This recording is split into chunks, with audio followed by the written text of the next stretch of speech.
بسم اللہ الرحمن الرحیم۔ السلام علیکم۔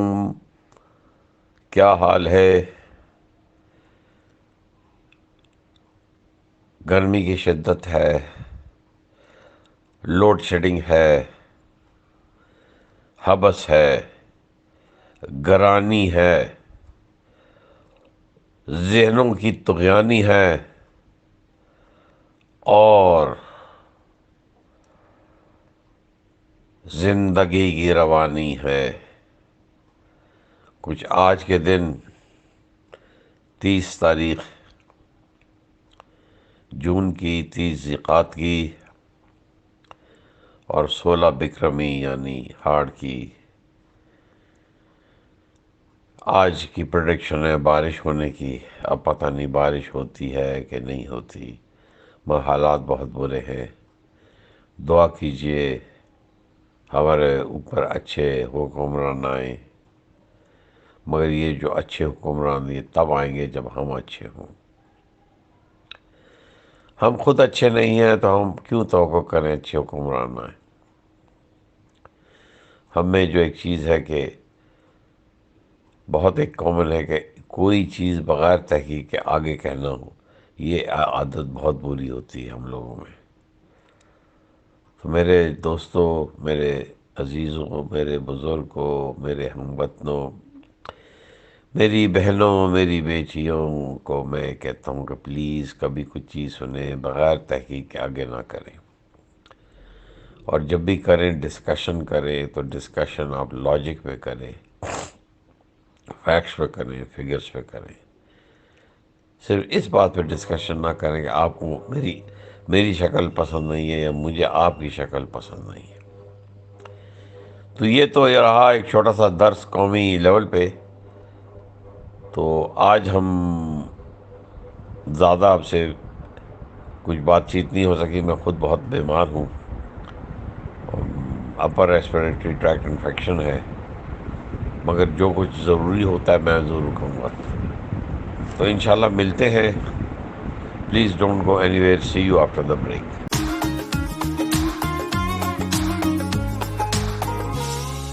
Welcome back from the break. میں ہوں آپ کو دوست، آپ کا ہوسٹ ڈاکٹر بابر ظہیر الدین، اور آج کے دن میں لے کے آیا ہوں financial statements of Sindh bank limited for the year ended December 31, 2020۔ آج ان کی اے جی ایم ہوئی ہے، تو اے جی ایم ان کی ہوئی تھی بیسٹ ویسٹرن ہوٹل میں، اور بیسٹ ویسٹرن ہوٹل میں ان کی اے جی ایم میں نے اٹینڈ کی۔ جتنا مجھ سے ہو سکا میں نے کھڑکایا، اس کے بعد میرے ایک اور کولیگ ہیں حسن صاحب، انہوں نے ان کو کھڑکایا۔ تو یہاں ان کے جو سیلینٹ فیچرز ہیں کہ ان کی جو بیسک ڈائلوٹڈ لاس پر شیئر ہے وہ 0.44 سے 0.72 ہو گئی ہے، کہ مطلب لاس تو چلا آ رہا ہے۔ شیئر ویلیو ان کا دن بدن گرتا جا رہا ہے، اور آج جب مارکیٹ کلوز ہوئی تو ان کا شیئر ویلیو ₹1.18 اور 20 پیسے کے درمیان تھا۔ اس بینک کے ساتھ ہوا کیا ہے؟ جو بھی کہہ لیں مس مینجمنٹ۔ بے شک کہ شوکت ترین کے ساتھ میرے بہت درینہ تعلقات ہیں، ہمارا ایک گھر آنا جانا ہے، مگر جو صحیح بات ہے میں صحیح بات کہوں گا۔ آپ اگر ان کی بیلنس شیٹ دیکھیں تو سب سے بڑی جو ان کی بیلنس شیٹ میں پرابلم آ رہی ہے نا، اگر آپ میرے بھائی بہن یہ سمجھتے ہیں تو ان کا کیپٹل ایڈیکویسی ریشو ہے، جو کہ -4.45 ہے، اور دوسرا ان کا جو ہے ایم سی آر ہے، تو ایم سی آر ان کا صرف 3 بلین آیا ہے۔ تو یہ دونوں چیز جو ہے بینک کو آگے نہیں جانے دے رہی۔ یہ ٹھیک کیسے ہوں گی کہ بینک میں ایکوٹی انجیکٹ ہو؟ جہاں تک ایکوٹی انجیکٹ کرنے کا تعلق ہے تو چلے انہیں اسٹریٹجک بائر ڈھونڈ لیا، وہ بہت بڑے ریئل اسٹیٹ بزنس مین آ گیا ہے، اور پی ٹی آئی کے کسی زمانے میں کرتا دھرتا ہوئے تھے، پارک ویو انکلیو والے، ان کے پیچھے جو بھی شخصیات ہیں وہ آپ کو پتہ ہے، علیم خان ہے. یہ جب ایکوٹی ڈالیں گے تو ڈالیں گے، اس سے پہلے بینک کے حالات بہت ہی ناگفتہ بے ہیں. جہاں کے ارننگ کچھ نہیں ہے، وہاں اسپینڈنگ بہت زیادہ ہے. 12 سال عظمت ترین صاحب بینک کے پریزیڈنٹ رہے.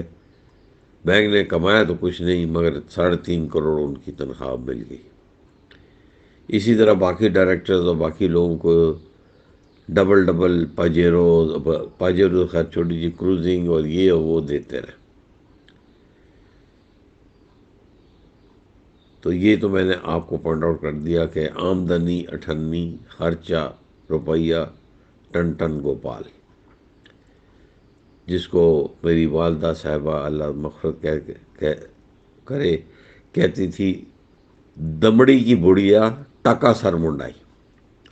جو پرانے لوگ ہیں وہ سمجھ جائیں گے اس چیز کو. اب آئیے ان کے فائنینشلز کے اندر. ان کے فائنینشلز کے اندر بھی بہت گڑبڑ ہے، اور یہ بینک جو ہے میرے حساب سے اٹھنے والا نہیں ہے. اس کی وجوہات یہی ہے کہ علیم خان بینک کا بھی نادہندگان میں آ رہا ہے، اور ان کا انفیکشس پورٹ فولیو بھی بہت بڑھ گیا ہے. چلے میں تشریح کر دوں، مطلب ان کے نان پرفارمنگ لونز بھی بہت زیادہ ہیں اور ریکوریز بھی نہیں ہے. پہلے انہوں نے ایک بلڈنگ کی، 1 اسٹاک ایکسچینج بلڈنگ کی، پھر دوسرے ایک اور سینٹر پوائنٹ میں چلے گئے، سینٹر پوائنٹ سے اور چھوٹی سی جگہ میں چلے گئے. تو ان کی کوئی جو فارورڈ لکنگ تھنکنگ ہے وہ ہے نہیں. مطلب جو اسٹیٹ کی مینٹیلٹی ہوتی ہے کہ بینک کو لے کے چلنا اور چلانا اور امپلائیز کو لے کے چلنا، وہ نہیں ہے. یہاں زیادہ فوکس ہے کسی طرح پیسے نچوڑو یہاں سے. تو یہاں سے پیسے نچوڑا انہوں نے، اور بینک کو دیمک کی طرح کھوکھلا کر دیا. باہر سے بڑا اچھا لگتا ہے silk bank, yes we can, مگر یہ بینک اندر سے کھوکھلا ہو چکا ہے. میرے حساب سے علیم خان کے ساتھ یہ یارانہ یا یگانہ چلے گا نہیں. دوسری چیز یہ ہے کہ اپنی پراپرٹیز انہوں نے عارف حبیب صاحب کے ساتھ الائن کی ہیں، کچھ رینٹ آؤٹ کی ہیں، وہ ڈیولپمنٹ میں دے دی ہیں. وہ بھی دیکھیے کہ سب سے بڑے ان کے شیئر ہولڈرز ہیں. تو یہاں میں نے پوائنٹ آؤٹ کیا کہ کنفلکٹ آف انٹرسٹ ہو سکتا ہے. تو انہوں نے کہا نہیں جی، ہم نے یہ اسٹیٹ بینک آف پاکستان سے اس کی اجازت لے لی تھی. اب اجازت لی یا نہ لی وہ کہاں ہے، اس کو چھوڑیں. میرے جیسا شیئر ہولڈر صرف بات کر سکتا ہے، رو سکتا ہے، پیٹ سکتا ہے، مگر کوئی باتیں ہماری سنتے نہیں ہیں. باقی شیئر ہولڈرز نے بھی بہت زیادہ میرے ساتھ تعاون کیا. اور ایک اور چیز ہے کہ بینک کا HR بھی بہت خراب ہے. تو یہ تو میں نے آپ کو فائنینشلز کے اوپر بات کر لی، میں نے پالیسی پہ بات کر لی. اب آتا ہوں آڈیٹرز کے اوپر. دیکھیں ان کے آڈیٹرز نے بہت اچھا کام کیا، اور ان کی کلاسیفائڈ رپورٹ کرتی ہے اور پیرا آف ایمفیسس بھی دیا ہے، اور یہ بھی پوائنٹ آؤٹ کیا کہ بینک میں کیا کیا خرابی ہے. اس کے اوپر ہم نے خوب لتاڑا ہے بینک کو، اور کوشش یہی کی کہ ان کے کان سے دھوئیں نکالیں. تو خیر یہ لوگ سب جو ہوتے ہیں نا، سن لیتے ہیں مگر سہ لیتے ہیں، مگر کریں گے کچھ نہیں، کریں گے اپنی مرضیاں. فلائٹ سے آ کے وہاں سے کراچی سے یہاں آئیں گے، ہوٹلوں میں ٹھہریں گے، اپنا وہ لیں گے، کیا کہتے ہیں TAD ہے، وہ مزے کریں گے. اب میں آ رہا ہوں کچھ ایسی باتوں پہ جو مجھے کہنی تو نہیں چاہیے، مگر مجھے کیونکہ میرے باقی شیئر ہولڈرز 47 شیئر ہولڈرز اور الپنڈی اسلام آباد میں میرے گروپ کے ممبرز ہیں، انہوں نے مجھے کہا کہ سر یہ آپ پلیز اس پوائنٹ کو اجاگر کریں. بات یہ ہے کہ دیکھیں جب میٹنگ ختم ہوتی ہے تو میں لگ جاتا ہوں لوگوں سے باتیں کرنے، لوگ آتے ہیں میرے پاس گپ شپ کرنے، بائی دا ٹائم میں بیٹھا چائے کے لیے تو چائے تھی یا بسکٹ تھے، باقی کچھ بھی نہیں تھا۔ 2-3 دفعہ کا ریفل کرنے کو تو وہاں ان کے ایڈمرل کرنے جی ریفل 3 دفعہ ہو چکا ہے۔ بھائی 3 دفعہ ہو گیا تو ہمیں ملا ہی نہیں، اب پھر ریفل کرائے۔ پھر اس کو ہمیں اپنے ایک اور شیئر ہولڈرز ہیں وقار صاحب، انہوں نے صدائے احتجاج بلند کیا، مگر پھر بھی مجھے کچھ بھی نہیں ملا کھانے کا۔ کم از کم میں یقین کیجیے کھانے کو تو جاتا نہیں ہوں، مگر باقی شیئر ہولڈرز کو کچھ ملتا نہیں ہے۔ تو اب ہم نے پروگرام بنایا ہے کہ انہوں نے دوبارہ 3 مہینے بعد 2021 کے فائنینشلز کرنے ہیں۔ جب 2021 کے فائنینشیل کریں گے تو ہم سب کھڑے ہو جائیں گے اور ان کے اس پوائنٹ کے اوپر لتاڑیں گے۔